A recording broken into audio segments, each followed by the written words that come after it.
Yes, lads, what's going on? And welcome to the 21st episode of the Little Running Irishman podcast. I know I say this all the time, but I'm really looking forward for you guys to hear this episode of the podcast because we do have a very, very special guest, which is Cathal Doyle. Basically, if you do run in Ireland and you know a little bit about running in Ireland, you should know the name Cathal Doyle. He's a top class athlete, top lad.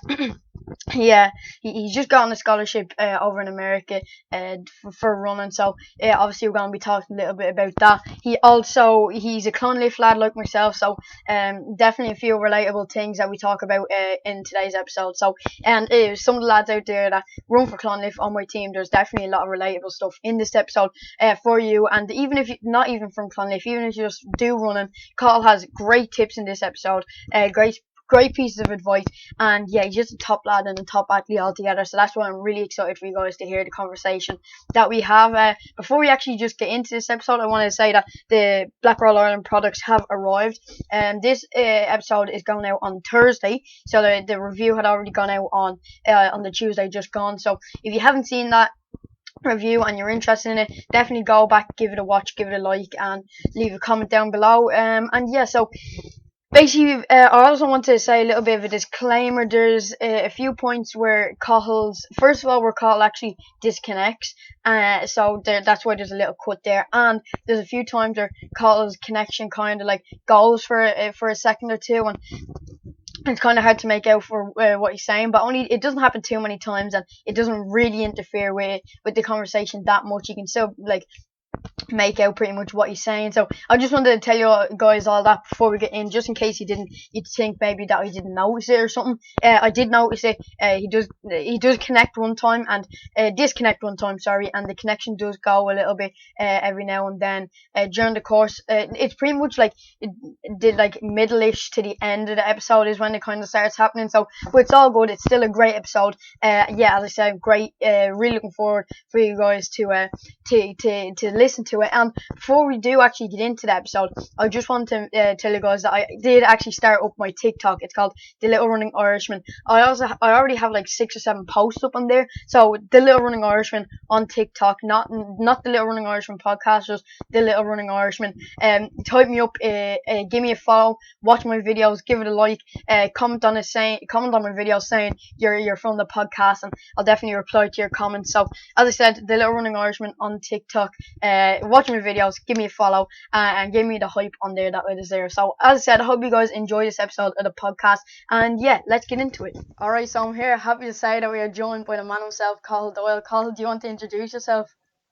Yeah, I'm 22, runner for Clonliffe Harriers. I'm just finished my final year in DCU and getting ready to go to the University of Portland in Oregon in the States, hopefully in August. So yeah, so I did in the intro where I did mention about your scholarship and all, and we'll basically go through the ages, start from the beginning and get to the present. So we've a lot to talk about, and we'll definitely mention that. That's probably the elephant in the room. I know a lot of people, especially on my team, because Alan put it into our group chat that you got the scholarship and all, our running group chat. So a lot of people that would be like on my team anyway for Clonliffe would be definitely anxious to hear about that. But as I said, we'll just start from the start and then get to the present. So basically, from the start, when did you actually start running? I used to do it in primary school, but I think at that stage, like anyone, you just kind of do whatever sports get off school. Yeah. So I think I pretty much played football, Gaelic, and then did a bit of cross country, like the Fingal schools, I think it was. And so I did all them. I didn't like run for a club or anything. I just kind of rocked up, ran them. I think I won them all. I think maybe bar one. I think there's only one that I didn't win. Jeez. And then I went into school. Then I won like the Clonliffe, the brother one in first year. That was like my first first proper race. Won that. I still didn't run at that stage. I thought at that stage I'll just rock up to the races. Yeah. I'm sure I'll keep winning, but not really the case. I think I didn't go to Aiden's at this point. I went to Closh, Column and Swords. So so I only moved to Aiden's in third year. I used to just rock up to the races on my own with my dad. So there was no team or there was no singlet even. So I just turned up to all the races. I think I got to the All Ireland schools. I think the All Ireland. In March I would have came like 7th or 8th in the North Leinster. Yeah. Squeezed through the Leinster, got 13th, and then 32nd. And then I kind of said, like, I kind of want to win. I kind of want to be able to win these kind of races. So Yeah. I think I still put off going down to training or Clonliffe for another while. I think I may have rocked up in the summer once or twice, but didn't really kind of do it then after that. And then eventually I just joined in, I think just the start of second year. So about, I don't know, 15 or so. So that's when I kind of started to get into it anyway. So even like from day one, you were like, there's some people that they know they're like they have fitness and all, and some people obviously do it for different reasons. But from day one, you kind of found out that you were fairly decent at running anyway, and that was without any training and all. So that's pretty much what got you into joining. And if I'm not mistaken, you're a Clonliffe lad from day one. Oh yes, yeah, born and bred. Born and bred. Yeah, no, I played Gaelic, and I played soccer, so you kind of know if you're kind of generally fast or you're generally fit. So I kind of just went off that really, and I kind of always knew I think I was pretty good at running. Just I think you can just tell by the way you run really sometimes whether someone's going to be anyway decent. Yeah, that's fair. That's facts really. And obviously, you said you joined in second year. You joined Clonliffe, and it was, with some people, like with pretty much everyone, when they join running, they do it, and they don't really take it. They don't know a lot about running, so they don't know as they go in to actually get better. So, like, when did you actually start taking running proper seriously? I'd say it was when I joined really, when I kind of went down to Clonliffe, like. Just listening to anything Mick said, I suppose. I think that was just anything Mick said. I just rock up the train on Tuesday, whatever the session was. Yeah. Do it. Mick will tell you what to do on Wednesday.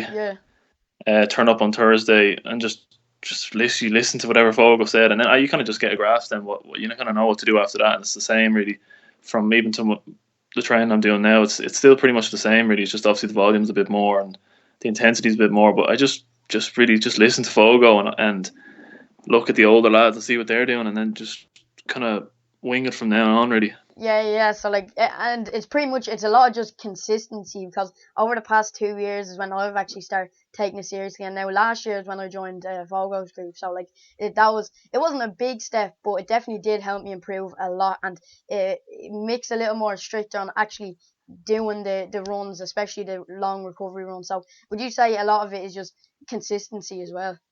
Yeah, I think that's like the cliche thing that usually everyone that's usually given advice would say is consistency, but that really literally is it. Yeah. It's, as I think Fogo used to always say, is that you get in what you get out, or what is the word saying actually? It's like you get in what you get out what you get out what you put in. Yeah. So that was really it. Yeah, he's just kind of just doing the run every day, and I think even a piece of advice I got off Aaron Hanlon, if you know him, he's a Clonliffe man, and he went to the States, and all he would say to me is just get your running every day, and everything has to take care of itself. Exactly. So that was literally it. So just doing the run every day, and just, even at your age now, or even anyway, even younger and all, just just no worries about like, am I doing the right thing? Just go for a run every day, and the rest will take care of itself. Like, and obviously, when you were running and you weren't with a club, obviously the races you're pretty much up the top most of the races before you even joined, and that would have been tough. But your first experiences at Clonliffe actually running with a club, did you find it a lot tougher, or what was your first experience actually like?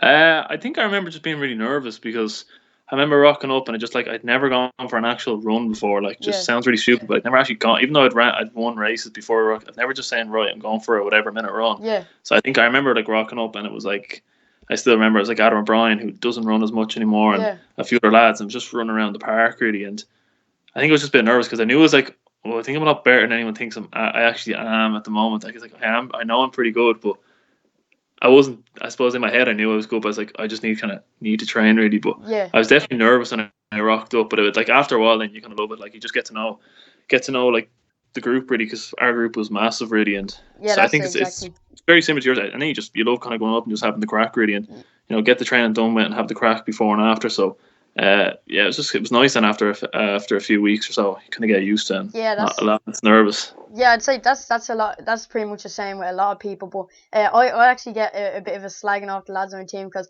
as I said, when you were going up for your first session, you were pretty nervous. I get nervous for every session, and I don't know why. But yeah, I hope I can get over that. I do get a bit of a slagging off a few of the lads on the team for that. I don't know why, it's just because it is fairly hard, and that's always in the back of my head, so I kind of know that it's gonna be painful. So hopefully I can get over that.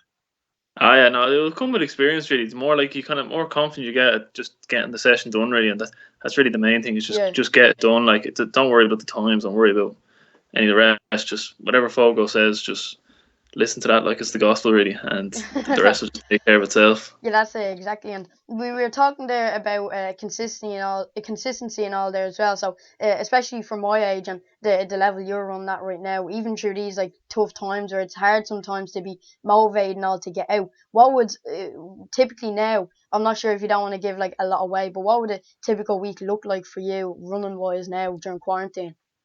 I'm actually funny enough. I'm actually on a week off this week because I'm kind of like I kind of accepted the whole track season is kind of not really going to happen, and so I'm going to build up for cross, hopefully in the States.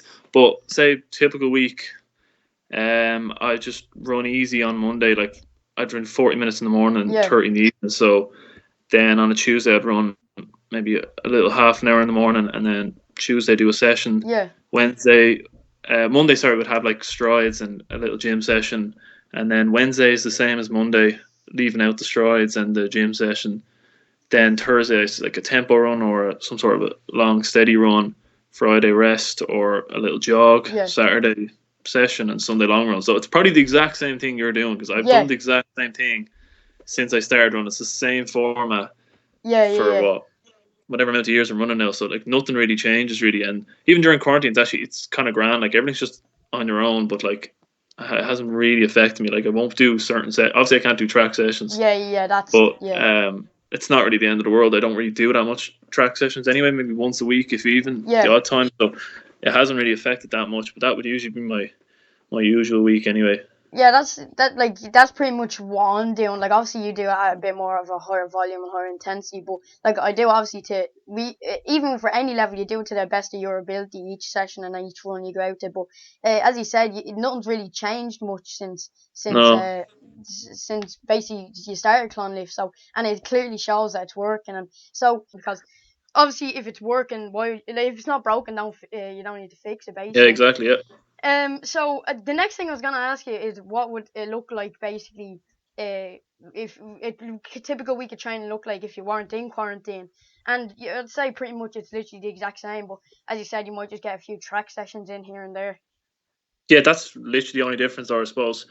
You might get a bit of a more quality session done if I was in Santry, say, running with Ephraim and Colin and Ian. Then you might get a bit more of a quality session, but it's not the worst. Like I think I can still, I still haven't had any problems hitting any times that Peter has asked me to do. So it's just more of a pain really trying to do it on your own. Like it's just long and boring really. Like just that's only a real difference really. Yeah, and that's pretty much leading on to my next question really is like how you like with me, because pretty much I've only really started taking training proper seriously the past 2 years, going running consistently. But like, so I'm not really, and I'm kind of like you. Before I started, I didn't go on a run at all, so on my own. So I'm pretty used to like the team atmosphere and aspect to running. Would you be the same? And like, would you be missing that? And how are you really staying motivated without that? I'm actually quite used to running on my own, because I live in Beattystown, which is like where, if you remember where Fantasia is, so it's a bit out.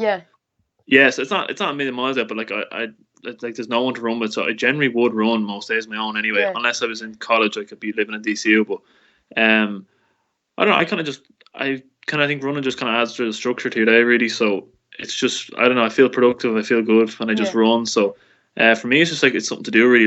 Like what else are you gonna do? Like that's actually true. Good when you just like I'm resting this week, but I'm still doing just even just core and a few glute stuff and just staying kind of loose that way, because I just, you feel good when you move. So I'm just used to it. Like, no, it wouldn't be the end of the world if I was told you can't meet in groups to train for another couple of weeks. Like, it'd be a bit, it's not great, but like, it wouldn't be for me now. It wouldn't be at the end of the world. So I just kind of, the training you'll do now, it's going to pay off eventually. So like, you may not be like, oh, I won't have a track season, but like the work you're going to do now, it's eventually going to pay off. Yeah, exactly.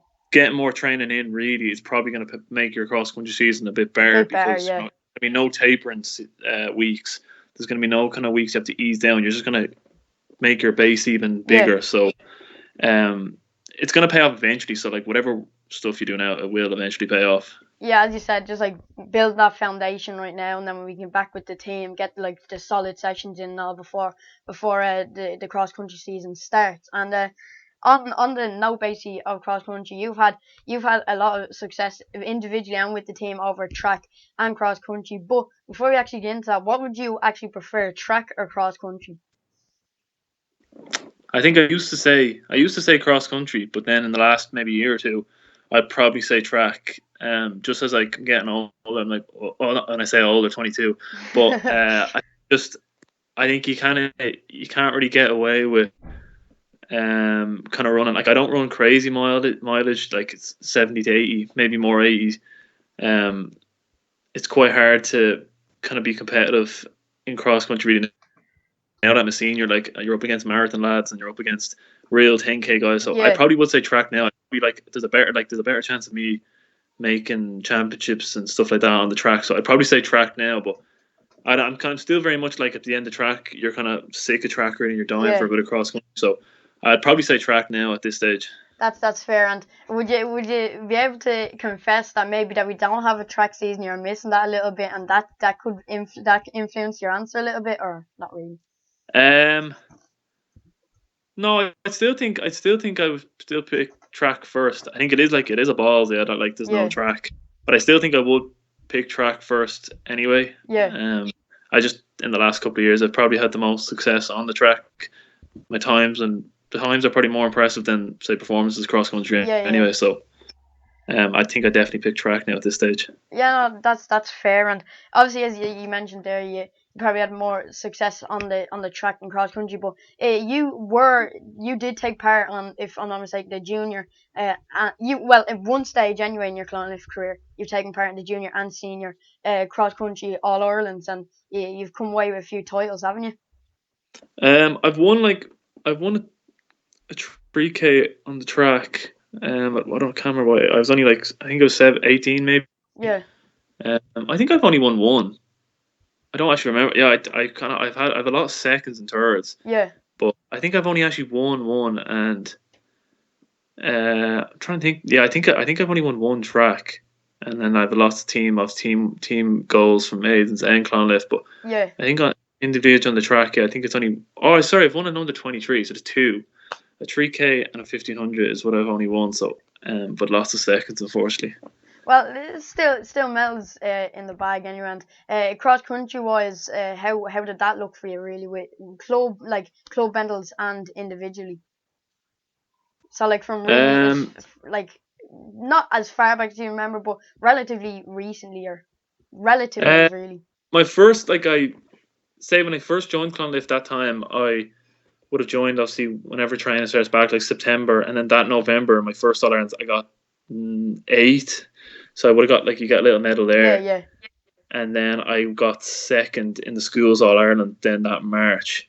So then they were kind of my first ones, and then I think I have another silver from an under 17. I have a bronze on the track under 17 or 18, I think.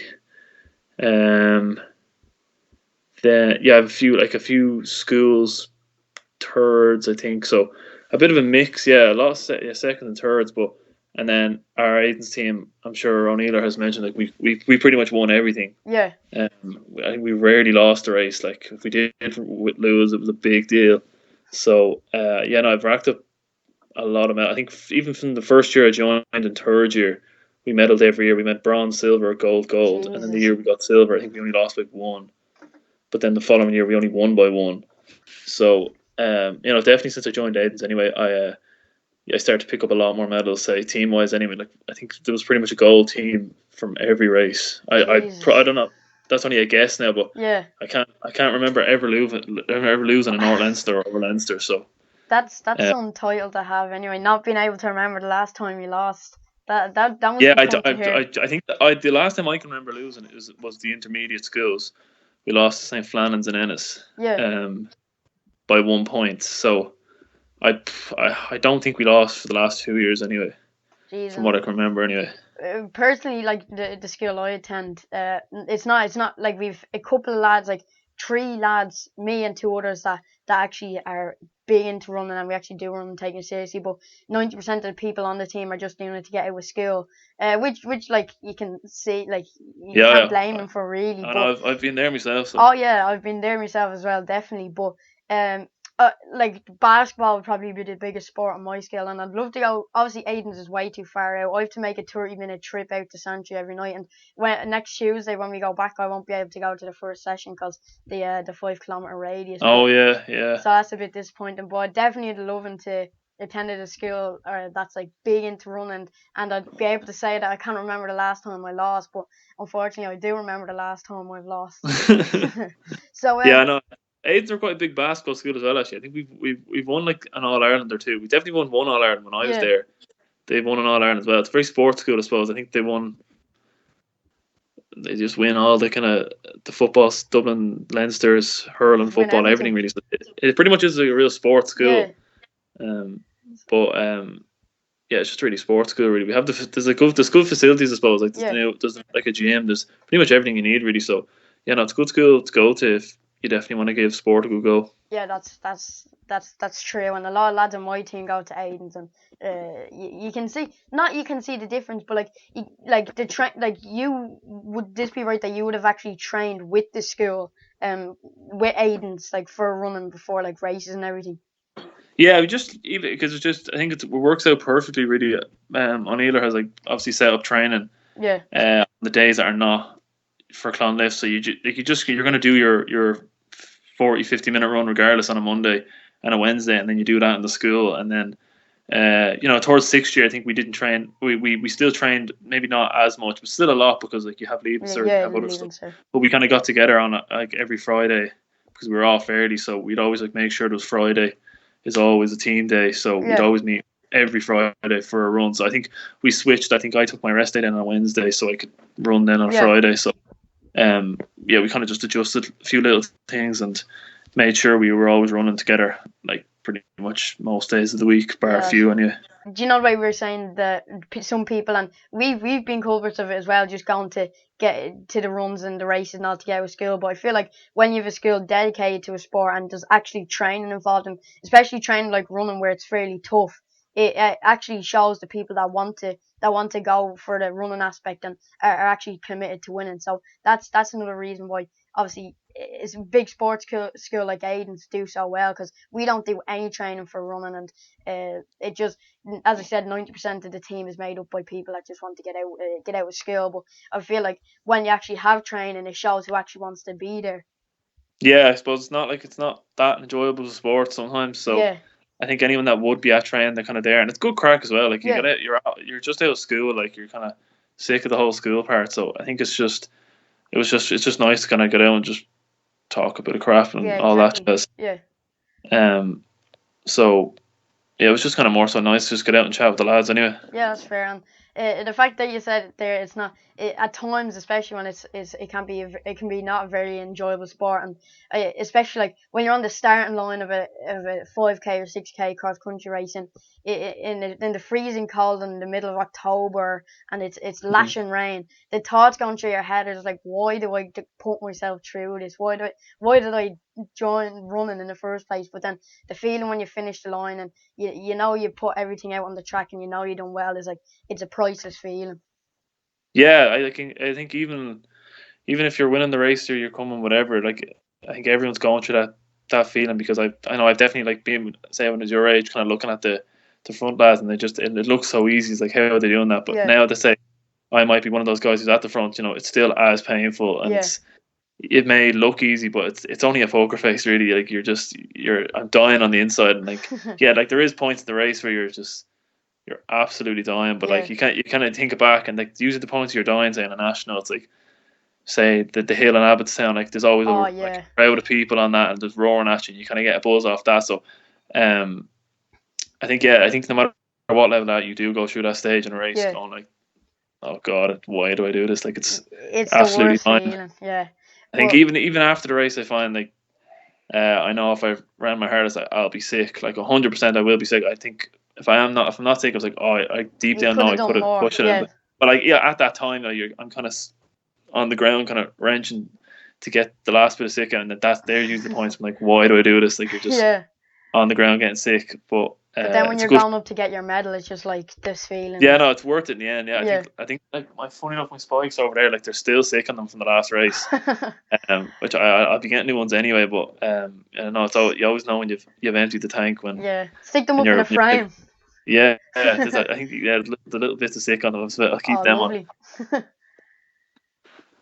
So basically, what I was gonna say is obviously the fact you just said there, the lads up front, they make it look so easy, and just the stern face at the end, even though, and as you said now, like you're one of them top lads up in the races, that's just the stern face you put on even at the end is just for the photographers at the end, or your man at the end with the camera for the Instagram post, you just put on the stern face just to get a good quality Instagram like post. If you're winning a national, you're winning any sort of races, like you're not going across the line, energized, like you're bollocks. Like maybe that's just me, but like I'm bollocks. I look like I'm dying if I'm running a like 60-second 400 pace or 65 or 70. I still look the same either way. I always look like I'm dying. So so it's hard. So it's hard for everyone. Like when you're thinking in a race, like I'm dying here, like the guy beside you, he's probably dying as well. Like you're like, I know myself. You're just trying not to make yourself look as tired, but like inside probably bollocks. Like in each race, it's like obviously you have the lads that are really good and the lads that aren't as good, but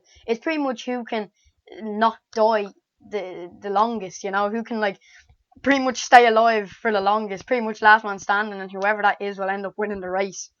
Yeah, you just like whoever kind of like I suppose doesn't give in, because the minute you give in and there's any sort of a gap that opens up to your man, like realistically, you're probably not going to get him. So like you're kind of just running and kind of hoping like, please die beside me, or please give up, like, because the tighter you get, obviously the less of a fight you kind of you have to fight for a win or fight for a place. Like you're like, oh, this is some effort. Like and especially like going into the final straight, and you can hear the lad coming up behind you, or you can hear his coach cheering him on. You're like, please don't kick, I'm too tired for this. You're kind of just like I know myself, I'm just like, I'm too tired to kick, like please don't, like please don't react, like, or like I think in the last national, I knew like the guy in front of me, I was like, he's the third spot or the second spot on the team. I was like, if I get that, I'd probably be on the team for the Eurocross. It's like, oh, I'll go for it anyway. And you're kind of kicking by him. You're like, please don't react.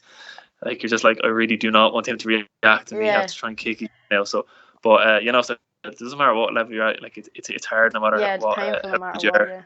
So obviously we were talking a little bit there about your success over cross country and track, but moving on to the big leagues is talking about your Irish vest. So before we came on, when we were texting, you said you had your first Irish vest when? The SIAB schools. That was my first one in 2012 in Scotland, I think. And funny enough, Adam O'Brien, we trained together, like say every week, and he made the team as well, so it was class and all. And even at that stage, I wasn't in Aiden's, and O'Neiller was the coach there, and like I didn't know who he was, and it was just funny then, like that September, then I'm walking around the halls in Aiden's, like, so that was my first one anyway. So and you also said, so what under were you then? That was your under 17s, was it? For club wise, I think under 16s that year would have been under 16s, and then junior boys in schools. All right, very good. So, and you also mentioned that you had your Irish vest since the first one you got. You qualified for the Irish team every year through up until now. I missed the following year. I think I was like 10th or 11th, so I missed about 2 or 3 spaces by a little bit.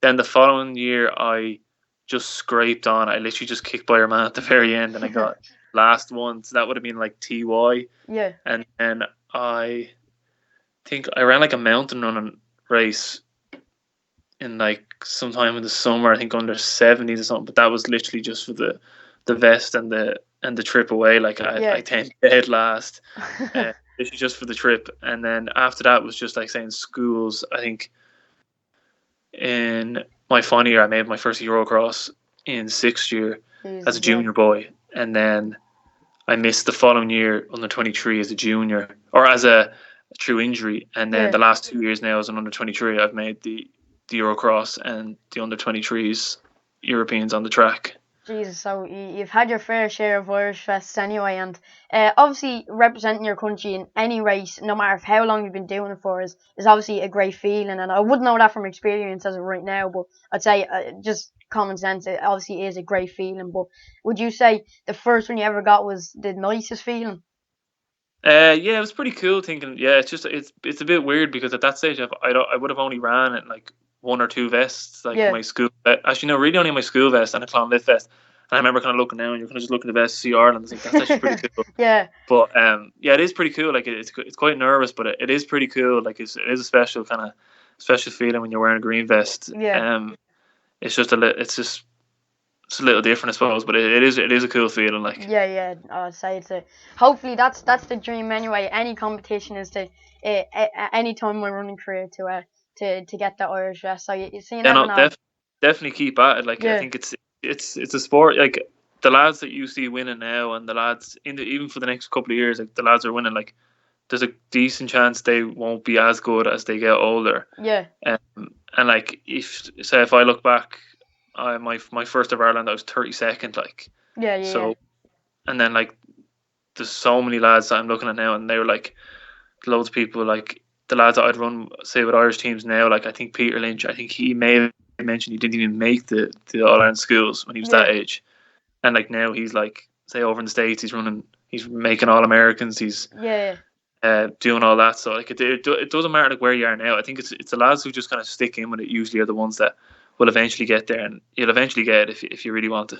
Yeah, and like as we mentioned before, it's all about consistency and working hard, and obviously training hard, but like training smart as well. Would you kind of live by that? Like obviously, as you said, the lads that are winning now won't always be winning in the future. Obviously, you'll have your good lads now that will continue on being top athletes. But would you agree with like the burning out and training smart and all? Would you kind of live by that as such? Yeah, especially when you're younger. I think Clonliffe definitely do the best job at that. I think, Fogo will train you for a certain amount of say miles or a certain amount of intensity. He'll train you to a certain limit, and then you'll move on to Joe, and he'll up it another little bit more. But then they'll never just keep upping it. They'll bring you to a certain level, and then it's time for you to move on. And then eventually you'll get to Peter, at my coach now, and then you're kind of a senior. So like you're expected to.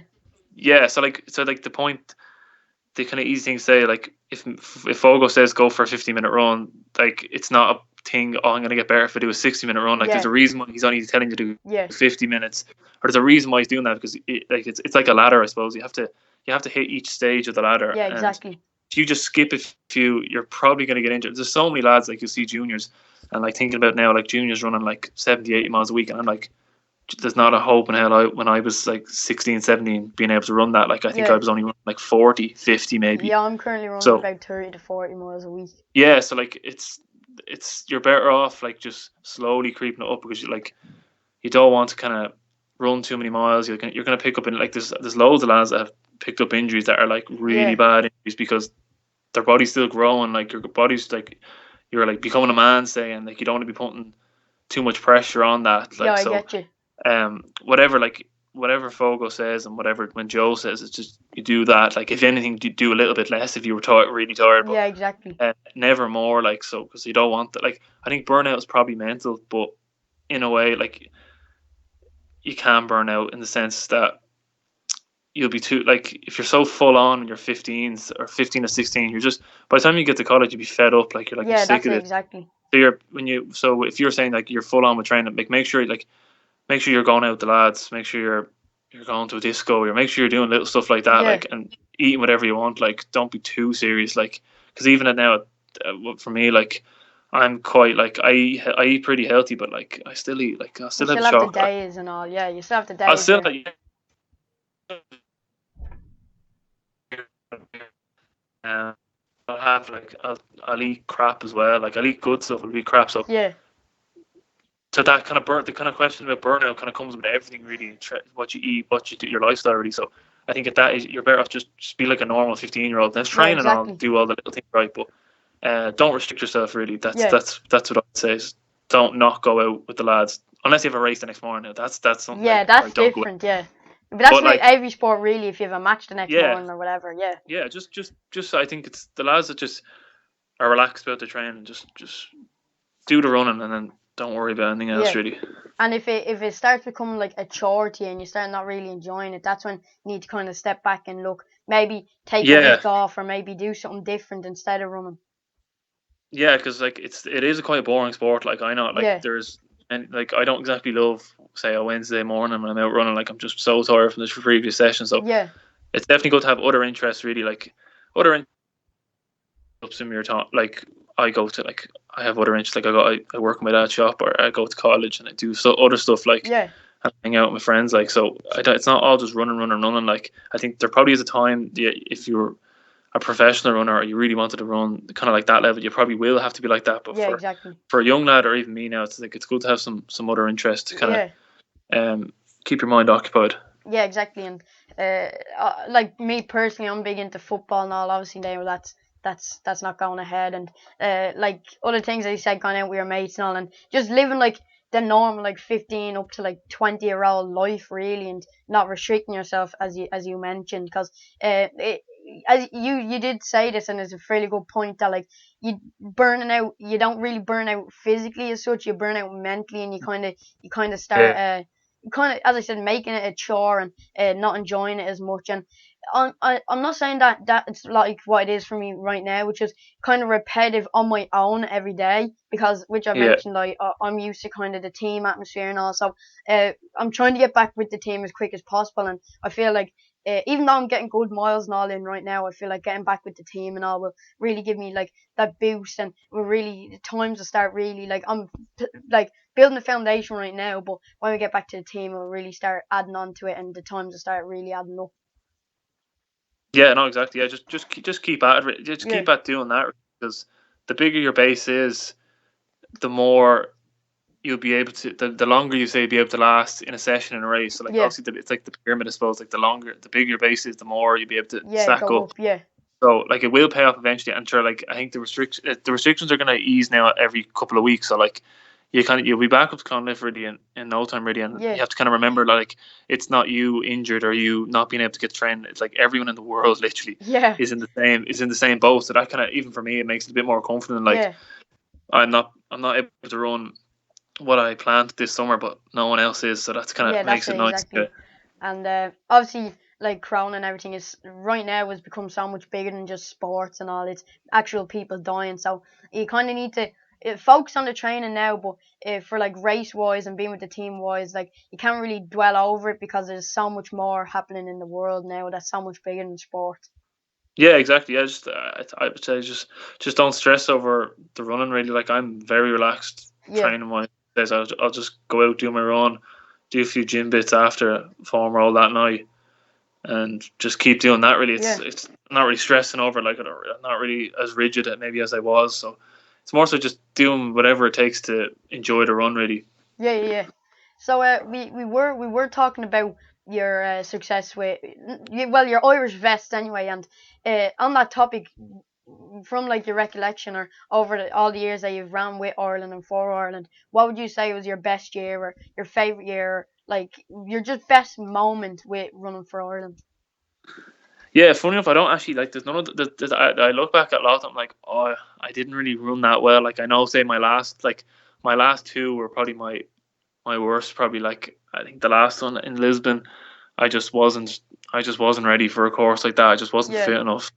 I ran my track season into August, and the period I had to build up was just too short, and I had a lot of other stuff going on that just I didn't. I just it was the worst race, and then the yeah, previous race I missed out on the final by I don't know how much. I didn't. It wasn't that much, but I think it was still a bit.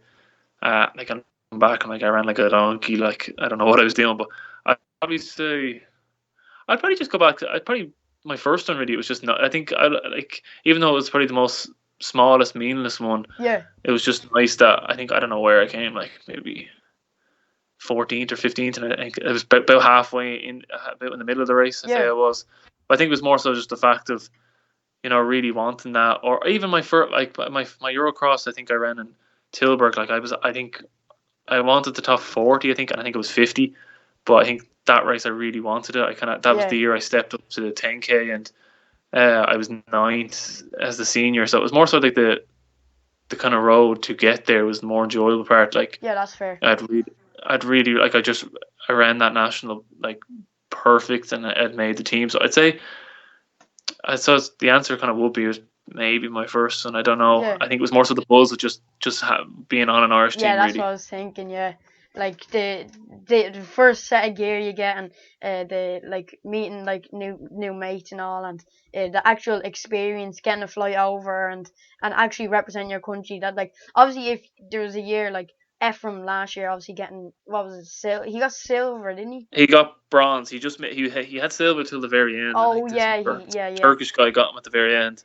So obviously for him, that's obviously his best moment run for Ireland, and if you get to someone like that, obviously Ephraim's a top class athlete, and but even if you don't, there's so many other like the experience, and there's even like a specific race. If you just feel like you ran well, there's so many different ways that you can be proud of a race or a moment during like your career, and even getting on an Irish team. And I know it's not that much coming from me, but it's obviously a great achievement. Yeah, no, definitely. Yeah, no, it is just kind of remembering that like it's quite hard to make an Irish team. I think that I kind of got into that mindset now. It is quite hard. It is. But then like when you kind of do that now, you're like, right, it's kind of making the team is not quite good enough. Like I think now I'm a senior, like so say talking about a medal is like a bit much. But even just trying to fight to make into finals would be like Yeah, the next you'd want to be able to do, or just make a stamp really on the races and kind of show you really gave it a go. yeah, So exactly. like kind of making up the numbers really, just kind of showing or showing it that you gave it a good go to make it to the final, and kind of giving it your best really. And I suppose after that you can't really do anything else. Yeah, exactly. And obviously you've had great success with Ireland, and obviously we're gonna like that's gonna move over on to when you move over to America. But I just kind of because obviously I'm only in fourth year, I don't know too much about college and college courses and everything. So I'm just gonna let you explain basically the course you done in college. Obviously we don't go too detailed into that, and Yeah. what running in DCU was actually like for you. Yeah. So I studied education and training, which is like it's kind of usually like a back door to teaching. Yeah, Um, you can do that. You can do my course for like it's 3 years, and then you can do like a postgrad in like primary school or secondary school, and then you're a teacher, and it's the same. Like I think people kind of look down on it because it's not that many hours a week. Like I was only in like 2 or 3 times a week for like for like 2 lectures, which is nothing really. yeah. Um, is You're actually just like you're actually for just like for one, I can do 1 extra year and I'm going to be the same as someone who did primary school or secondary school teaching, which that course is like so demanding. Like you have to do loads of placements. There's a lot of like just shite really that you have to do. yeah, Where my exactly. one, it's a lot easier. Like I only kind of did it because I just didn't really know what to do. I knew I wanted to do business, but like I knew I didn't have enough points. So I was like, I'll just do that, and then I'll do a master's in business, which I'm going to be doing. Yeah, Um, because I suppose when you do a master's, it doesn't matter what you did in your undergrad. You can just yeah, do whatever you want, and then do a master's, and then if you have a master's in business, that's obviously going to be a higher prior. It's going to be higher, say, than your undergrad. So it wouldn't really matter what you do in your undergrad. But yeah. in terms of running, like I lived in a house on campus, which was all runners. Well, I'll say um, track and field. That he said I lived with like a thrower or a jumper, sorry, and a Yeah. thrower and a sprinter. So Was that fun I living like in the college? I'd say like thinking about it, it sounds so fun. Or what was that experience Oh, actually like? it's major crack, to be honest. I, Yeah, I I loved every minute of it. Just kind of living on your own, really. It's kind of cool, like, and you have your own room, and you're just living with like loads of people you don't know. Like, I think yeah, my last was good crack. Like, I lived with like, yeah, three. One guy was like a normal guy. Funny enough, he didn't do anything. But the three other girls were like, thrower, jumper, and sprinter, and it was just good crack. Like you're yeah, just living with like, and this, you can send out a text to the group chat and like, oh, I'm running at like whatever time tomorrow, and you get a few thumbs back, and everyone just meets outside the house at whatever time, and you go for a run. Like, so it is yeah. good crack, and like That I sounds kind good. of love just going around chatting joy really. So like for me, I was just walking around all day, just into people's rooms and kitchens, just chatting really, because Yeah, it's when I say a house, it was like an apartment, so it was like say 5 floors of 10 people on each story, so like that's a lot of people really. So No, it's just good crack really, and if you're kind of going on a house night out, it's just great crack really. Yeah. Anytime you do go out. I didn't go out a whole lot. I think I went out a few little bits. After a while, you get sick of it. It's the same thing over and over again. Yeah. But anytime that everyone in the house kind of goes out, it's really good crack anyway. And like you're right beside the gym, so like it was easy to go to the gym because you're like a 2 minute walk from the gym and the pool. Yeah. So obviously living there, and as you said, you didn't have that many classes a week, but it still got you to the same place you wanted to be. And as you said, living there was great crack. But running wise, was it different to club? Because obviously in America and all, they don't really join clubs. They everything is pretty much through like the school. So with the college in DCU was maybe obviously the train, because as we said, you done pretty much the same training your whole career with Clonliffe. Was it did you have to adapt to anything? Was there a big change, or was it higher intensity, or what was it like? Funny enough, like when you get to DCU, like you can you can go to the DCU training, or you don't really have to. Like I never once went to DCU training, so Yeah. it's like funny enough the people that went to DCU training were tend to be the people that don't have clubs, or they don't like they're living up. They could be from like wherever, like Sligo, or where they're miles away, where they wouldn't be able to Yeah. train with their club. So like most people, and then there'd be always people in the house. Like there was a group of lads from Mullingar, so they'd always train together. Obviously, I would just run up to Clonliffe, like Yeah. 20 minutes up the road, 15-minute run up the road, doing my warm up that way. So like I didn't. I was basically just everyone was just basically doing their own thing, which Yeah. it's the complete opposite to America, really, because you're there representing the college, and that's it. You're under there training, under Yeah. there everything. In DC, really, it's literally it is everyone just doing their own thing, and then on the days the races like the road relay, I think everyone kind of comes together and race. So like it's very much it's not really a team really. Like Yeah. I like the only way I would see them as a team is because I live with a lot of them. Yeah, that's Uh, fair. but it wouldn't be kind of in a training sense. We'd only go out for a run together. But like I don't think I ever once did a session with Yeah. anyone from DCU. I would like anyone that from DCU would have been Sean O'Leary or Adam O'Brien, like which would essentially have just been Clonliffe really. So Yeah. there was nothing. It was never really a change really. And like I'd say you did race with them, or you did race against a few of the people that would have you've been living with, would you? Yeah, you would like you like you'd be kind of like going to like say the night before the national, like I'm going to bed and like running from Mullingar the next day, and there's another lad upstairs. So like, I like you're kind of like you're not your team. You're saying like we are good. We're friends anyway. So like, Yeah. even though we'd be running for different clubs, like say at a club national, like I'm still just friends anyway. Yeah, Like exactly. And I'd say you'd be friends race anyway. yeah, exactly. And like when you go out, it's every man for themselves. But I'd say, as you said, you don't really train together. There are some lads that would train with the college, but I'd say going on race day, maybe for the first time or whatever, and seeing how it'd be actually like an indicator on how good everyone is. Because like some lad, you mightn't like. I know looks can be deceiving, but you see some lad and you mightn't think he's that great, and then comes out on race day and absolutely blitzes everybody. So was that like?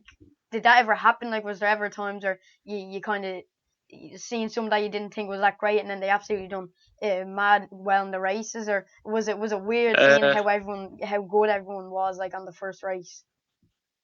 I think it was just you kind of like you are living with loads of people, so you can actually see what they eat, what they do.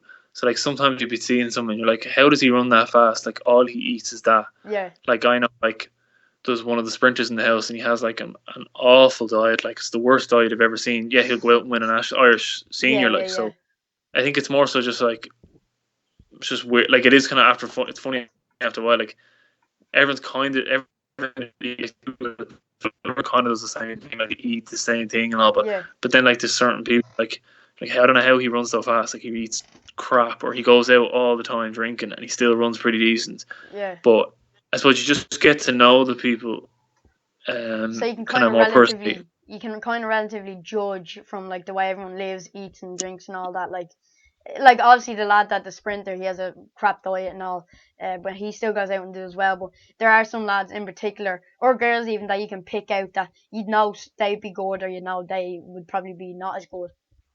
Yeah, I suppose I kind of come in. I kind of like you would have like I would have hung around say that house for like the year before, just for the crack, like just before training, because I knew one of the lads in it, and I suppose you can kind of just you can see what people are eating and stuff like that. Like she's a good runner, or she's a good thing. What's she doing? Like, and you're just not kind of copying, I suppose, after a while. Like, oh, that's fair. He eats a lot of whatever, and he's a good runner. So like, you're kind of just going around just sussing everyone out and kind of taking bits from everyone and just adding that into your diet. Like there was like little stuff. I'm trying to think. Like there was probably stuff that everyone in the house, like even chorizo, something stupid as that. Like everyone seemed to eat chorizo, and I was like, I'd never eaten chorizo, and now I love chorizo. And it's probably not even that good for you, but like it's just really nice. Like yeah. So you're kind of like walking around each person's house, kind of looking around to seeing if there's anything you can pick up, and even something small, like So that's mad. That's pretty funny. So obviously, you ran with DCU pretty much, not with DCU, but when it came to race day, you ran for DCU, and obviously there were did like what was the success kind of like race wise with DCU? I think DCU would probably be the most, like, we are like probably the most successful team, but probably because everyone kind of comes to DCU because you'll get some sort of a scholarship. Like I think for UCD, like you have to be like the best of the best to get any sort of scholarship. So they might only hand out 2 or 3. So like most people are like gonna be like, oh, I'm not gonna get anything at all if they go to UCD. So if they go to DCU, you're gonna get some sort of scholarship. So that's why like we won everything. I'm trying to think, like in my 3 years, I'm pretty sure we won everything. I don't remember losing, and we won every road relay, indoor and outdoor and cross country. So I actually don't think we lost. Jesus. At all. Mad. So could be wrong, but I don't remember anyway. Yeah, so like that. Obviously, there's if you are winning everything, there's gonna be people there watching, and they're gonna be seeing like they are winning all the time, so they're gonna be most likely gonna give you a scholarship. And like how did that come about? Really, I know you kind of knew that going to DCU is obviously it's still a great achievement, but you in the back of your head you kind of knew that it was easier in a way to get a scholarship going to DCU specifically. So when coming up to the scholarship, how did that come about, really?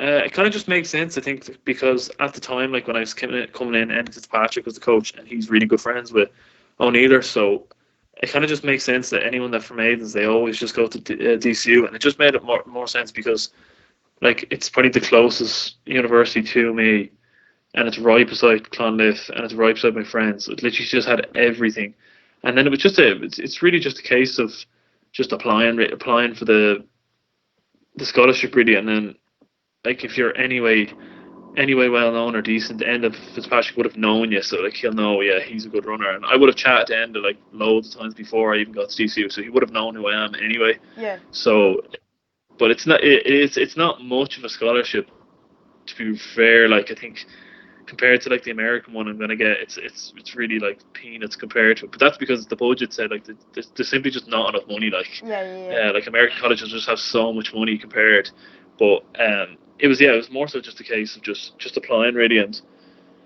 I would have known who I am anyway, so it wasn't. I don't think it was too hard, really. It was just getting into the college part was the big kind of part. Just get in first, and then he'll sort out the rest. Yeah, that's fair. So obviously at the end of the day, any sort of scholarship, no matter how you get it, it's a nice feeling, obviously, I'd say, when you get it. But what does, if you want to explain, like kind of what does the scholarship include for you, really, and when hopefully, after COVID, when do you hope to get over? So basically, like, I met the Portland coaches in Lisbon at the Eurocross. They came to my hotel and we had a chat just about Portland, say, in general, and coming there. And really, kind of like to be very clear, he was literally like, get yourself to the airport and I'll take care of the rest. So that's say I'll fly there and they'll pick me up. I have like an apartment with a room, obviously. They'll take care of. So that's my accommodation paid for, fees, college fees, that's all paid for. Meals, I have like, I don't know, 3 or 4 meals a day on like a card that I just scan in for and that's all paid for. You'll travel to races, like I think like there's races all around the country they're going to fly to, so all them sort of flights and those trips they're going to pay for the flights and give you money for. Any sort of training gear will be paid for. They'll give you shoes and spikes and just gear, really. Yeah. And anything really you can think of that, like there's nothing else.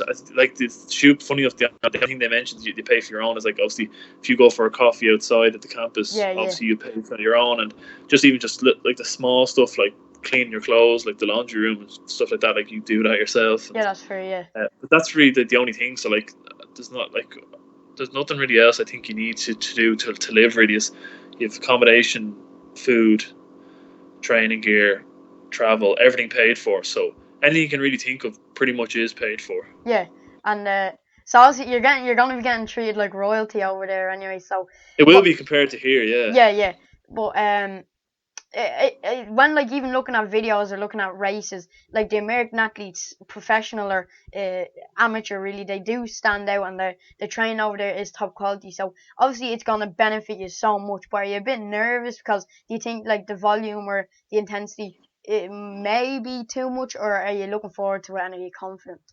I am a bit nervous because I'm going to be changing coach. Like in an ideal world, I'd love to stay and for Peter to be my coach, but he's still going to be my coach even when I go over. And not say my coach, but I still look for Peter for Yeah, advice his because advice and I everything. have Yeah, quite a close relationship with Peter. But I think it's just the change in the training really. But it's not even like I'd done my homework say with how Portland trains, so it's not like it's a totally different system. yeah, So I'm not too nervous. It's more so nervous. Yeah, it's just a change of coach, change of environment. Really, it is a bit nervous. But I don't think I'm 22 now, so like I'm not 18 going over. So I'm a bit more yeah, mature. yeah. I've built myself up with loads. I'm glad I didn't go to America when I was 18. I was able to kind of grow myself for the And last four mature a years little here. bit more and all as Yeah, so well. like Yeah, I'm running kind of I can run fairly decent mileage now, and going over like they're not they're quite open to how much you run. Like I think this for Portland in particular, like how much I run is under my supervision. So like yeah, outside the sessions, it's up to me how far I want to run. So like I know I'm 22 now and I've ran whatever. So they're probably not going to go. They're not going to tell me to do a load of different stuff. Clearly, I know clearly what I'm doing is working. So yeah. uh, all I'm going to do is what I would have naturally done here is instead of running 70 minutes in total on a Monday and a Wednesday, and other days I might go 80 minutes or something like that. Yeah, Just yeah, like yeah. just even 10 minutes more, just a little bit gradually more, and that's really it. Like so, I'm yeah, probably I suppose to answer it, I am somewhat nervous, but I suppose it's kind of natural, really. Like Yeah, yeah, yeah. I've never been to America in general, so um, So it'll be an it'll be fine. Anyway, experience. I'll be getting I'll be kind of getting into the summer schedule, their kind of summer schedule in the start of June, so I'll probably try and incorporate that into like any sort of sessions that I might get to do before I go with Clonliffe. So no, it should be fine. It's not a whole lot different to training Yeah. to home, which is obviously what I was kind of looking at when I was looking at going over. And obviously, as you said, what you're doing right now is definitely working and all. So and they're obviously top coaches and all over there. They know what they're doing. So realistically, they're not gonna pile so much more harder and a lot more training onto you. Because if first of all, if what you're doing is working, you keep doing it. And second of all, you don't want to get injured as well. Like No, that like even like I made the point like instead of going on a Monday, instead of going for a 70-minute run or a 75-minute run, like that just sounds like that's a long run just for a recovery run. yeah, So I just split it up, and they were more than they were okay with that. Like of yeah, course, like you go for a run with the team at whatever time of the day. It's like 1:30. I think you might go for a run. You know, if you only want to do 5 or 6 miles, that's fine because you would have done maybe 4 or 5 that earlier that yeah, yeah, morning. So yeah. that's whatever works. Yeah, they seem flexible, which was obviously what I was looking at when I wanted to go over Yeah. some sort of flexibility. Anyway, So so obviously that's going to be a great experience for you, and I know a lot of my mates on my team anyway listen to the podcast, and when I told them that you were coming on, they were looking forward to it because not only is like the fact that you said our training isn't a lot different. Obviously, you do a higher intensity now, but a lot of it would be pretty relatable, and a lot of people would have wanted to hear what you were thinking and how you're feeling about going to America. And, from what you just said, you seem pretty confident and you're looking forward to it. So obviously that's good, and I wish you luck with that anyway. And um, obviously we've spoken a lot about your success in running, and there's been a lot of it, obviously. But I just kind of wanted to touch on a bit. Running is a very obviously impact sport on your legs, and it's very easy to get injured in running if you don't stretch, if you're doing the wrong sessions and all. So if you ever had to deal with a pretty bad injury, or any injury for that matter. I think my first injury that was like quite big-ish. I think I never got a scan, but the physio was pretty sure it was a stress fracture in my shin. Yeah. I was in fifth year, but at that point, like, I remember growing up, I knew I had flat feet, which you don't think, like, something like your feet, you don't really think much of it. You're like, oh, it's only my feet, but your feet is like so it's the one that important. makes the impact literally on the ground. So like each step. I was running I run in Pegasus now, but I have orthotics, which are like really good orthotics. Yeah. Which I know some people don't agree with orthotics, but like they work for me, so I'm just gonna keep using them really. But I have like no arch in my foot at all. Like it's like a pancake. Yeah, like, no, I seen it on your Instagram story. Yeah, there is nothing there, so it kind of makes sense when I'm running. My foot is going to constantly fall inwards. Yeah, and you're not going to kind of have that roll, really. Yeah, you're just going to constantly fall inwards. So eventually, like, obviously, when you're meant to be running, the force is meant to go all the way up your leg evenly. So it was only going on one side of my leg. So eventually your bone is eventually going to crack. Yeah. And that's what happened, really. So I was out for like 6 weeks, I remember. And then I got like orthotics then. But then it happened again, like maybe a year later. So then I got better orthotics, the more expensive, harder ones, which are, you know, your feet are blistered to fuck for the first couple of weeks because they're so hard, but they work. So I just like little stuff like that. So like I think for anyone that's like your age or even a bit younger, just make sure you get stuff like that looked at. Like if you have flat feet or if you need orthotics, to do it, because like if you're running in neutral shoes, you're not going to get any support if you have no arch. Or you just basically you shouldn't just kind of go out and look at the nicest looking shoes or the ones that everyone else is wearing. The one that's best for you. But like if someone told you to wear, I don't know, whatever shoes, the ugliest pair of Asics, but you were never going to get injured, you know, like wear them. Wear them. Yeah, whatever ones that you don't get injured with, they're the ones you wear, because like I know myself in training, it's not about for me. I don't really care if I'm wearing heavy shoes or like I have never once trained on the track in spikes for about 5 years now. I haven't ran in spikes once outside of a train, outside of a race, because I just kind of want to cushion everything and make sure everything, like, get to the race day 100%. I don't really care if I feel good in training. So I had like little stuff like that, and I've had a lot of like niggles in the sense of like my knee or my Achilles. It flares up it flared up a couple of weeks ago, but I know how to kind of fix all those little problems. So even if there was any of the lads listening, like if they have any sort of a niggle, even just text me on Instagram, because I probably would have had it before and I know how to fix it. But most of the time it just takes rest, and like taking a few days off does, like, you could just nip and really. No, it's like usually my rule is usually 3 or 4 days off, and then it's gone then. Or if you kept running it for an extra week or two, it's going to turn into a couple of weeks. Yeah. So you're better off dealing with it straight away than just nip it in the bud, like because if it happened on a Monday, you could take a few days off and then you're running by the weekend and it's fine then. Where if you can't, like, there's no point keep running it because something would have got sore or injured from running. So by just doing more running, it's not going to make it any better. Exactly. And then the older you get, the more you'll understand. This is just a tight. Like you just know I know my body really well. Like, oh no, this is something I probably should stop running, or this is something I know I'll be grand. It'll be gone in a few days, and it usually is. But just getting to know your body, like if you're someone who's like prone to a certain injury, like, I don't know, any sort of an injury, like make sure you're doing the strengthening exercises or the little stuff. Like, it is a pain, but like whatever, it'll add up in the end, really. Yeah, whatever keeps you injury free. If it's how little or stupid, just keep doing that, really. Yeah, that's it, exactly. And obviously, as you mentioned, there are a lot of physical aspects to an injury. Just rest, do all the recovery and everything you need.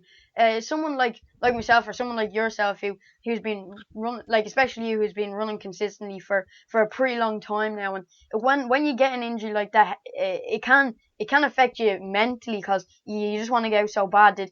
Like from your shin injury, were you affected mentally at all, or what was the story there, like, with that? Yeah, I suppose you're out of your usual routine, really. So you are going a bit cracked, really, and you're just going a bit mental. Like, I think, like for me, like with most injuries, you can swim usually, so I usually just swim. And swimming is a good one because you just feel really good after swimming. I think it's because you're bollocks after, so you just kind of feel good.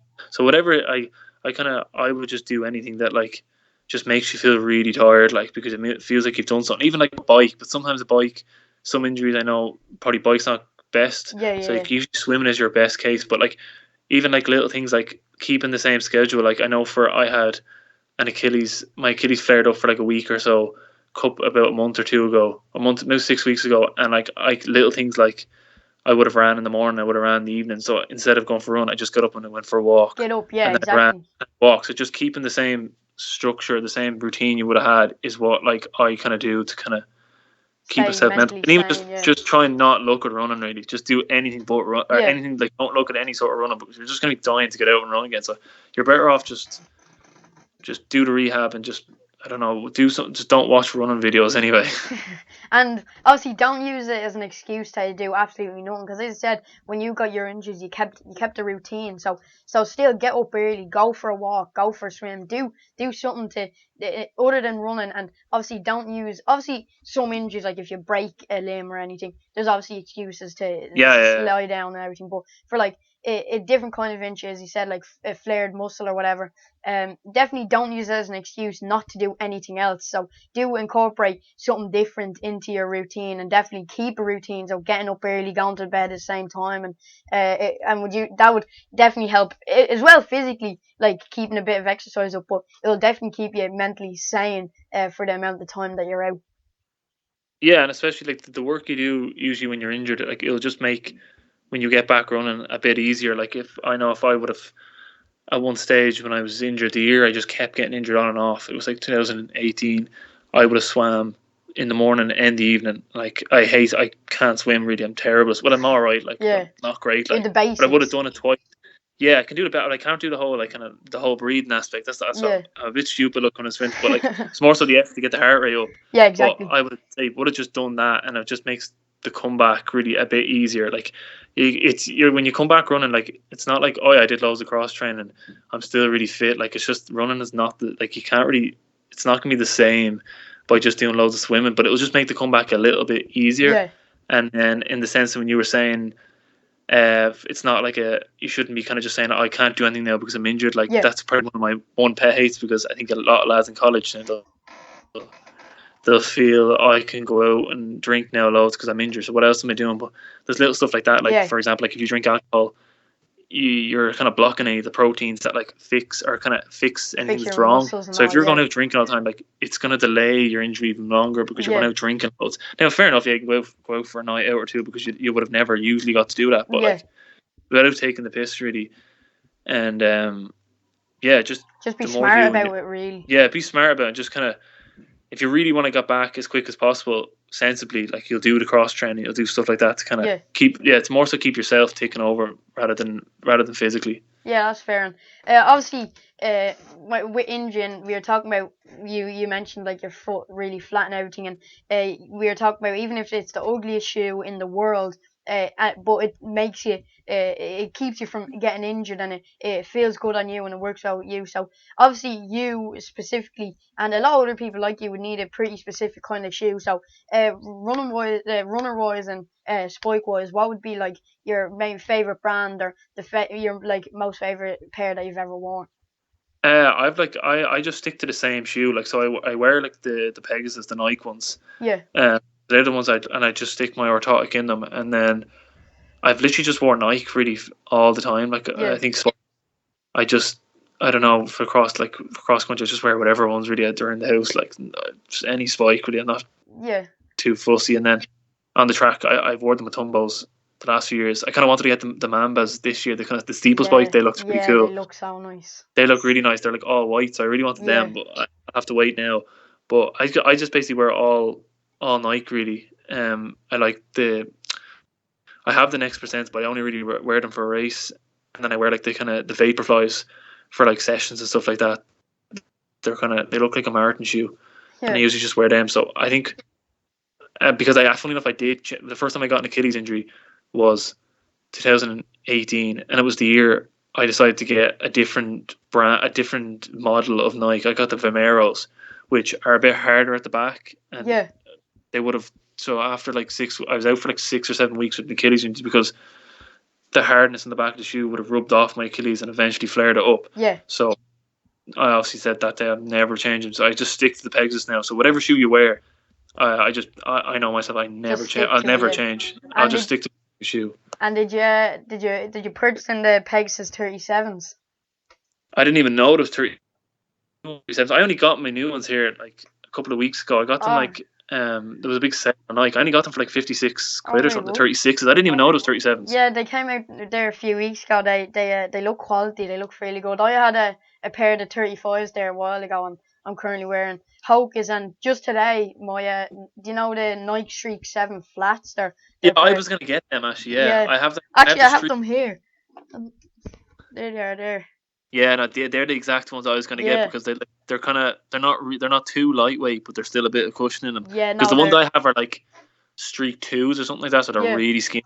So I think I wore them for like a road race before, and like my foot was bollocks after because obviously it was too thin. Like you're just hitting the ground each time. Yeah, they're so light now. Yeah. They're unbelievable. Like, but no, these I actually I thought so. Basically, I had my run today, and when I got them, I thought they were a bit small, so I had to wait for my dad to come home to see if they were all right on me. But so I didn't actually get to wear them on my run. But just before we came on, I done a few strides in them, and I'll start breaking into them, so they feel good. And I'm telling you, they feel really good. If you're thinking about buying them, even after a few strides, I definitely recommend them. And I'm actually going to be doing a review, and it's going to be going up on my channel. So if you want to wait for that to see what I think I'll of wait them for anyway. that. Yeah. And so, but even from like first impressions after 2 strides, they're top quality.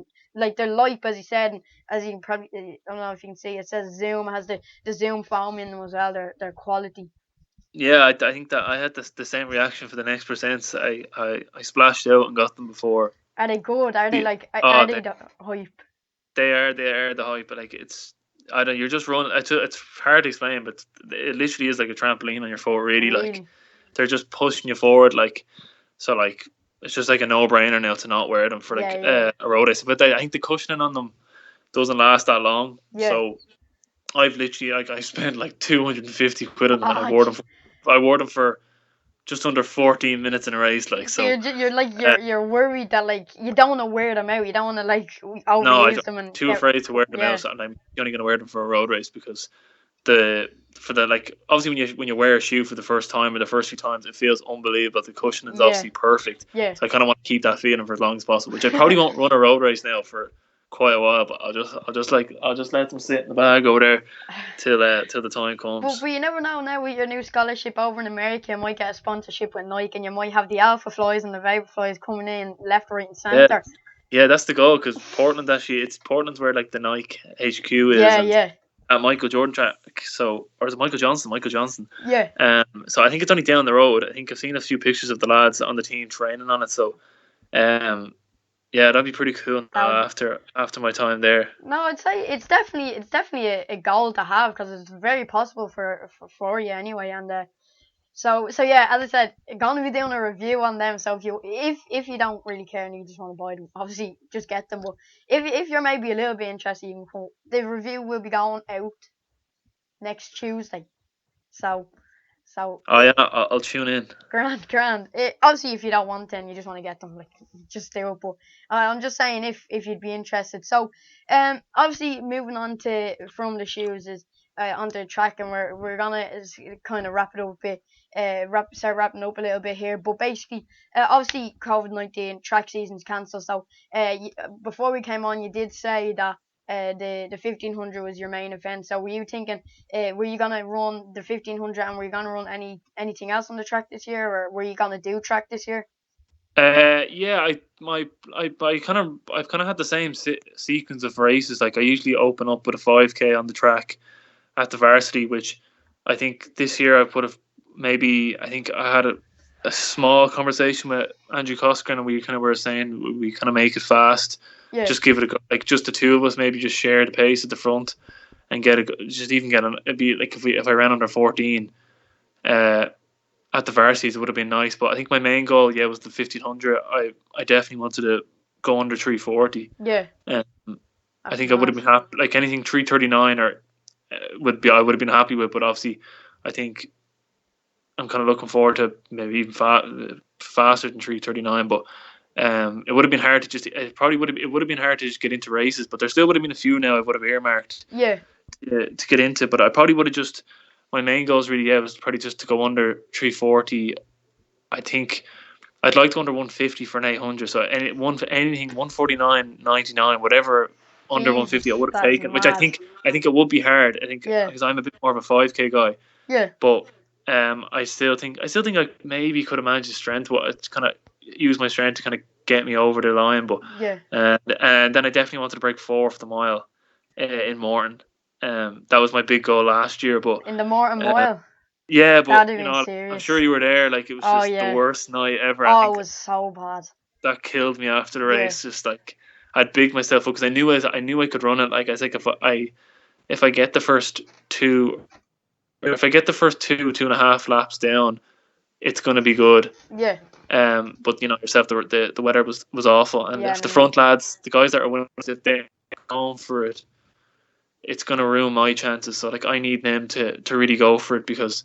The winner was only like 3:58.9 or something like that. So like, realistically, I'm not going to finish. Was in that race. I think he got second. Yeah, I actually remember I was running for the first like 2 laps. I was on the inside, I think, and he was on the outside. And you're kind of just looking at it, it's like, Jesus, this is mad. Like Justin Knight's like right beside me. Yeah, I got a picture with him. I remember going by him, and I was like, I kind of just looked, like, Jesus Christ, I'm ahead of Justin Knight, and like you're kind of like. In the call room with them all, like there's who else was there? There was like a few other big names, and you're kind of just sitting there, and you're like, well, like, I follow you on Instagram. Story? Yeah, like you're kind of just looking at him like, well, how's it going? Like you're like, I know everything about him, and he hasn't a clue who I am. That's gas. No, it was cool anyway. Yeah, that's racing against Justin Knight. That's another thing to add to the. When someone asks what sport you do and if you're good at it, all you have to say is I race Justin Knight, and if they don't know who he is, just whip up his Instagram and you'll put everyone to shame. Yeah, no, he's cool. So yeah, obviously track being cancelled it's fairly bad. But you did mention there that you wanted to break 4 in the mile in the morning games, and you wanted to get under 3:40 in the 1500. So if you want to like any kind of PBs that really, because obviously they're mad, but once again I've had a few guests on the podcast talking about their PBs, and obviously you're a college athlete, so no matter what you're gonna put me to shame. But here's another athlete putting me to shame on the podcast with the PB. So from any PBs that if you want to just tell them out there. Last year I ran 152, say 0 for an 800. So like, I think. It's the fastest 152 there is. Like that one annoys me. I've ran 3:42 for 1500. Yeah. 4:02 for a mile. That's annoying. I'd say that annoys you a bit. Yeah, that one's probably that one really kind of upset me after that race. I really really wanted that one because I had like a lot of friends there at that race. That one was really annoying. But I've ran my last 3K was like. I set it in like 6 years, so that's like 4 years ago now, and it's like 8:31. So, but I definitely think I could probably like take about 30 seconds off that. Jesus. And then my 5K on the track again. It's like it was at the varsity champs last year, so it was kind of just jogging around really, and it's not much of a PB, like 14:39. Not much of a PB. That 14, that like I know probably like the level that you're running at, it's probably not much, but like the times that I'm seeing like on a weekly basis, lads on racing, that's just a mad time for me. Yeah, because I knew I know I can go. I think I can definitely go under 14 on the track. Like I ran 13:57, I think it was, in Armagh 5K there in February. Yeah. So I knew I was like really really fit. So I was probably hoping that I could do that again come April or May for like a 5K to open up the season really with. But and then I haven't actually ran it. I haven't ran a 10K or anything. Yeah. I've ran like obviously the cross country, which obviously doesn't really count for PB. Yeah. So I haven't actually ran a 10K on the road, but I think the form I was in before all the corona hit, I think if I ran a 10K on the road at a decent standard race, I think I could go under 30, but I don't know exactly. Jesus, So what would have been the furthest distance that, like, not even for PB wise, that you would have raced, or just even ran? What do you say that again? Sorry. So like, do you know, like even you have like your PBs in races that you've raced obviously competitively, but PB wise, what would be the furthest distance that you've run? Probably 5K or 10K. Yeah. I'm definitely not strong enough to run anything further, and it wouldn't really make sense for a 1500 guy to run any more than 10K anyway. Like they definitely run a lot of 5Ks, but 10K maybe in a winter. But then after that, like it's sort of pointless for a 1500 guy. Yeah, and obviously, as I said, track season's cancelled. So if you were to come back on maybe this time next year, sometime around this time next year, then PBs probably would be lower. But that's just the way it is right now. And obviously, another thing is, as we mentioned, coronavirus is much bigger than sports at the moment. But obviously, it is disappointing that the Olympics has gotten cancelled. Is there anyone in particular that you would have been keeping an eye on? Obviously, you raced Justin Knight, so I presume you would have wanted to watch him in the Olympics. Yeah, Justin Knight, and I'm trying to think who else am I like a big fan of. I suppose any of the like some of the I like a lot of the British guys. Like I think the Scottish trio, the 1500 guys, they're what's Jake Whiteman and Josh Kerr and Charlie Grice. Like the Irish guys are pretty cool. But anyone, I suppose anyone that's from an Irish perspective as well, like Tom Barr, Thomas Barr, the last like. And Kieran McGee's always nice to watch as well. So like Mark English, Mark English. It is nice. Just I do take an interest in the Irish people anyway. Like, and I like your one Laura Muir. Like she always gives a good go. Yeah, she does give it. Yeah, she done really good in the World Championships in 2019. Yeah, she got first. I'm pretty sure. So. And obviously you have the main, so Mo Farah make his comeback to the track. You've hopefully Eliud Kipchoge and Kenenisa Bekele, and hopefully they race, and especially like any of the Ingebrigtsens are like obviously everyone knows watching them. Like they give it a good go, and it is cool. Like I think these days it's kind of cool to see like there's Canadians like Mohamed and Justin Knight, and then you have the Ingebrigtsen brothers from Norway, and then you have like just loads of different vests really with a lap to go, 2 laps to go. Like it's and like the Australian lads, McSwain and all them. So it is cool. It's cool to see now, and that like there's more countries really. It's not just the Kenyans and the Ethiopians. Kenya and Ethiopia. Like it's really boring when you watch that. Like so I don't know, no interest really in that. Like, but so at it's least cool people now, to actually when it comes to the final 100 meters, the race is still on, and it's anyone races really. Yeah, and it's not just it's just loads of countries in the mix now and coming into the last lap. So it's cool to see that. Like yeah, exactly. And obviously, you've big goals obviously going over to America and all. But from your Instagram the past couple of days, I think a big goal for you is becoming a professional vlogger. Would it be? Yeah, I got nominated by one of the girls that I lived with. Yeah. And I kind of just did it for the crack. Like I'm not like it wouldn't be serious or anything. Like I kind of want to just kind of like show maybe what like I think people like kind of day in the life, but like kind of what I actually do. Like I think some people that were doing vlogs like, oh, I'm gonna do this now. I'm gonna do like stretching just for the sake of the vlog. Just kind of saying that, or like do like their food. Like I'm just like I kind of just be really honest. Like it's like this is what I actually do. Yeah. I know it's a bit of crack, I suppose, as well. Yeah, no, it was funny. It was actually good to watch. To be fair with you, I got a good bit of feedback, like kind of like positive, kind of funny ones. Like so, I'm kind of just taking the piss really. So I think I might just I probably will just vlog a little bit. Yeah, no, it was to be like I've never really done it before. Feedback. It was actually fun to watch. It was funny, and it was obviously interesting. And and as you said, it was true. Like it was some people.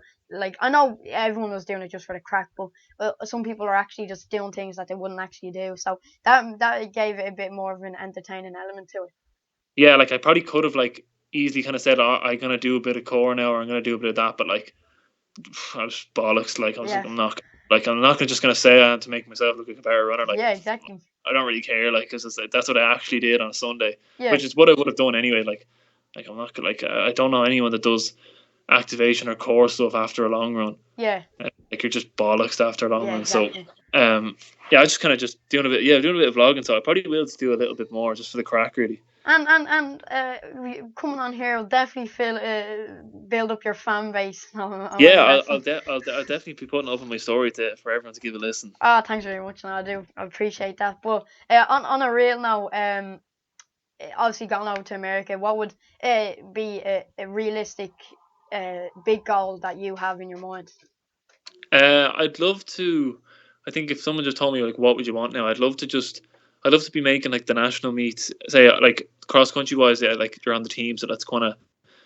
It depends obviously how the other lads run, but I'd Yeah. love to like maybe even make like the mile, the indoor mile, like which it is tough. Like Yeah. I think for the mile set, like you have to be running like 3:58 Jeez, to just that is make tough. it there. Yeah. And then even just making the out. Well, when I say making the outdoors, that's probably the first step. And then Yeah. after that, like just I'd love to be like getting All American, which is I don't actually know. It's like top 40 in the cross country, which sounds ridiculous, but the standard's so Yeah, the high. standard is high over Uh, in America. and then I think it's like top 8. I think indoor and outdoor. I think it's top 8. You get some sort of you're on a big podium or something like that. So definitely make an All American. But I suppose I don't really know. Like I'm so unexperienced with the NCAA. So Yeah. after the first year, those goals could change. Like that could be like, well, they were very unrealistic, or it could be like, no, I need to aim higher. So Yeah. I think I need to kind of get a feel for it. But I definitely want to be making some sort of an impact. Like kind of stick my nose in it really and Yeah, seeing what exactly. happens. Just doing your best, really, and Yeah.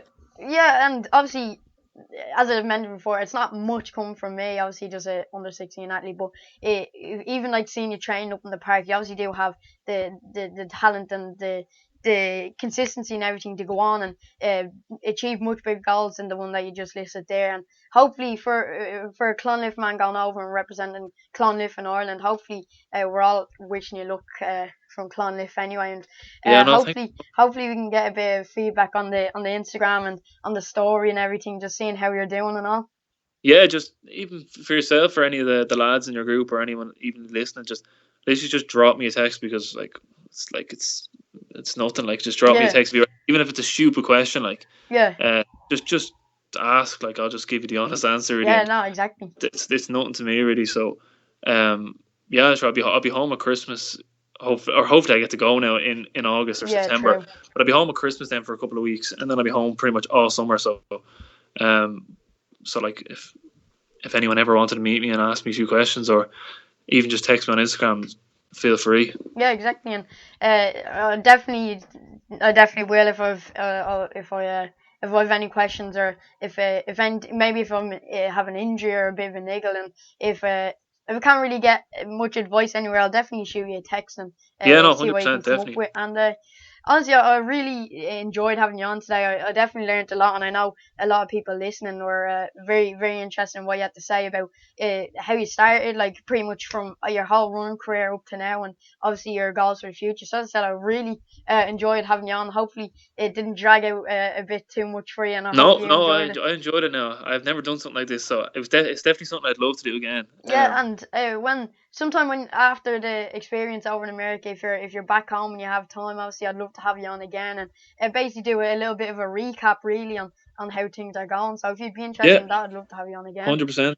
No, And 100%. yeah, so as I said, thanks for coming on, and hopefully we can have you on again. And appreciate everyone that's actually listening and watching this episode of the podcast. I know this episode I told a lot of people about, and this one should do fairly well because a lot of people were excited for it when I told them about it. So I do appreciate everybody listening, and I appreciate you coming on, Cathal. No bother. And Anytime. yeah, so I'll see everyone that's watching this. I'll see y'all next time. Bye.